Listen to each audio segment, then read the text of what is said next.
हिमालय की अनगिनत वादियों में कुछ जगहें ऐसी होती है जिन्हें देखकर लगता है कि मानो प्रकृति ने अपने दिल का सबसे शांत कोना सिर्फ इन्हीं पलों के लिए बचा कर रखा हो। वही जगह, एक छोटी सी लेकिन दिल को छू लेने वाली दुनिया, जहां ऊंचे ऊंचे पाइन ट्रीज आसमान से बातें करते हैं,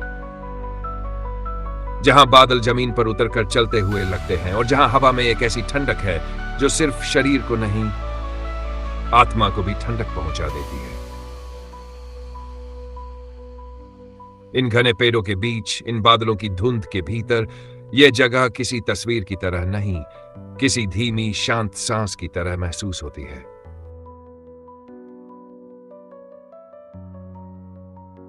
हिमालय के उन मुश्किल, बर्फीले और कभी-कभी जानलेवा मोड़ों को पार करने के बाद, जब मेरी गाड़ी धीरे धीरे लमाहाता की तरफ चढ़ रही थी, तो मुझे ऐसा लगा जैसे मैं किसी जंगल में नहीं, किसी और ही दुनिया में प्रवेश कर रहा हूं। और दोस्तों, मेरा नाम है सागर। आज जो कुछ भी आप देख रहे हैं, ये सिर्फ विजुअल्स नहीं है, ये वो पल है जिन्हें मैंने इन पहाड़ों के बीच जिया है, महसूस किया है, और अब आपको महसूस करवाने आया हूं। यहाँ की हवा में एक अलग ही ताजगी है, एक ठंडी, शांत, सुकून देने वाली हवा। इन पाइन ट्रीज की ऊंचाई जैसे आसमान को छूती है और इनके बीच चलते हुए ऐसा लगता है कि इंसान अपने सारे वरीज, सारे स्ट्रेस पीछे कहीं घाटियों में छोड़ देता है।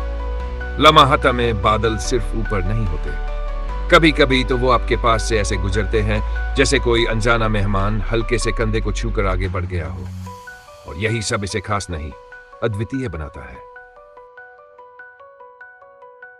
ये वो जगह है जहां इंसान को अपनी सांसों की आवाज सुनाई देती है। ये वो जगह है जहां पहाड़ आपको अपने पास बैठा कर कहते हैं, तुम बहुत भाग चुके, अब खुद को महसूस करो।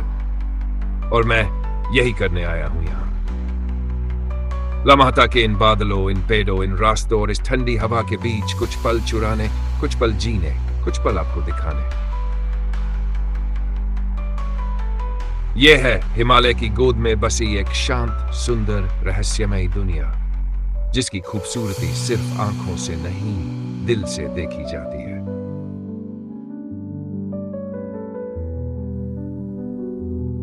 फिलहाल मैं इन ऊंचे ऊंचे पाइन ट्रीज के घने जंगलों में ट्रैकिंग कर रहा हूं। जैसे जैसे मैं इन पहाड़ों की ढलानों पर ऊपर की ओर बढ़ रहा हूं, वैसे वैसे ऐसा महसूस होता है कि मैं किसी ऐसी जगह में पहुंच रहा हूं जहां इंसानी मौजूदगी का कोई निशान नहीं है।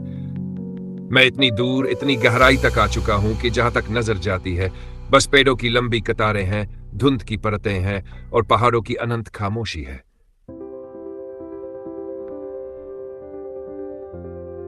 यहां न कोई कदमों की आवाज है, न कोई इंसान। इस पूरी ऊंचाई पर सिर्फ मैं हूं और मेरे चारों ओर फैली अद्भुत शांति। कभी कभी हवा हल्के से चलती है, पाइन की सुइयां धीरे से हिलती है और जंगल में एक धीमा सा सरसराहट का संगीत बनता है।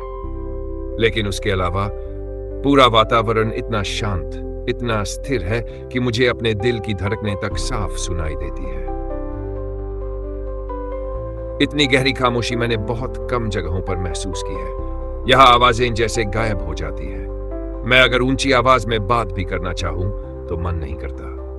यह शांति इतनी पवित्र है कि लगता है अगर मैंने कुछ कहा तो शायद इस जंगल की पवित्रता टूट जाएगी।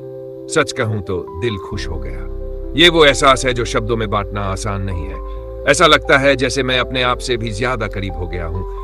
जैसे इन पेड़ों के बीच, इन बादलों की धुंध में, इस अकेली ट्रेल पर प्रकृति मुझे अपने पास बुलाकर कह रही हो, चलो आज सिर्फ महसूस करते हैं, ना भीड़ ना शोर, सिर्फ तुम और मैं। यह एहसास वाकई अलग है, बहुत अलग, शांत, सुहाना और दिल को भीतर तक छू लेने वाला।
प्रकृति।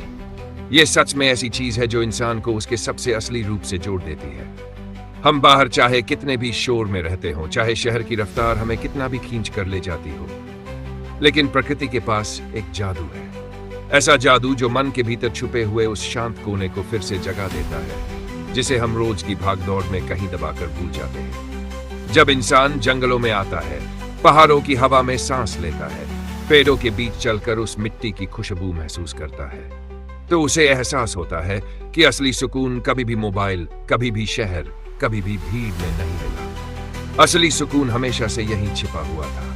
यही वजह है कि इस एहसास को जीने के लिए लोग अपने घर, अपने शहर, अपनी रोजमर्रा की जिंदगी से हजारों किलोमीटर दूर चले आते हैं, सिर्फ इस एक अनुभूति के लिए कि आखिर इंसान कौन है, वो कहाँ बिलोंग करता है और उसकी आत्मा को किस चीज में शांति मिलती है। बहुत से लोग अपने मन के भार को हल्का करने के लिए, अपने भीतर के शोर को शांत करने के लिए और खुद से दोबारा मिलने के लिए इन ट्रैकिंग रूट्स पर निकल पड़ते हैं। कभी पथरीले रास्तों पर, कभी घने जंगलों में, कभी ऊंचाई पर जहां बादल उनके साथ चलते हैं, सिर्फ इसलिए कि प्रकृति उन्हें वही एहसास दे सके जो कोई और नहीं दे पाता। ट्रैकिंग सिर्फ एक एडवेंचर नहीं है, ये एक यात्रा है, दिल की, दिमाग की और आत्मा की। यहाँ पहाड़ों के बीच चलते हुए इंसान अपने अंदर छुपी हुई सारी उलझनों को देख पाता है और फिर धीरे धीरे ये पहाड़ उन उलझनों को एक एक करके हल्का कर देते हैं। नेचर वो सिर्फ एक जगह नहीं है, वो एक कनेक्शन है, और यही कनेक्शन इंसान को फिर से खुद पर वापस ले आता है।